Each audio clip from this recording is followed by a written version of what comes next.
সরিষার তেলের কিন্তু অনেক উপকারিতা আছে। যারা আগেরকার বয়স্ক মানুষ কিন্তু তারা সরিষার তেলই ব্যবহার করত। এই সরিষার তেলের উপকারী সম্পর্কে আমরা দু একটা কথা শুনবো আমাদের এই মুরব্বী চাচার কাছ থেকে। আসসালামু আলাইকুম। ওয়ালাইকুম আসসালাম।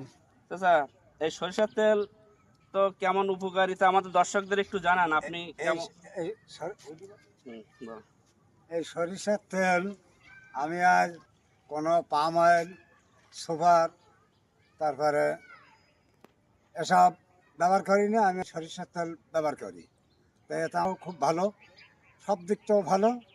সয়াবিন তেল যদি 100 গ্রাম তেল দিয়ে যদি আলু পেঁয়াজ ভাজি করা, এ মাত্র 50 গ্রাম তেল দিয়ে ভাজি করলে খাট লাগলে 1 বছর ভাত খাওয়া যায়।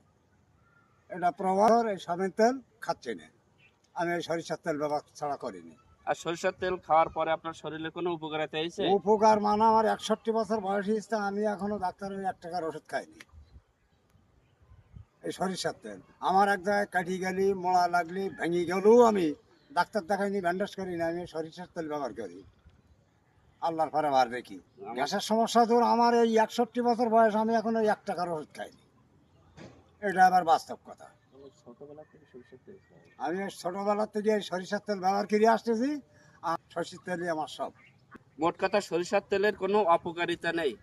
তো আপনাকে অনেক অনেক ধন্যবাদ সরিষার তেল সম্পর্কে মূল্যবান কথা আমাদের দর্শকদের জানানোর জন্য। এ সরিষার তেল এখনো আমার বাড়ি বোতল বোতল, এরকম 2 কেজি 5 কেজির লিটার এখনো 3 দিচ্ছে।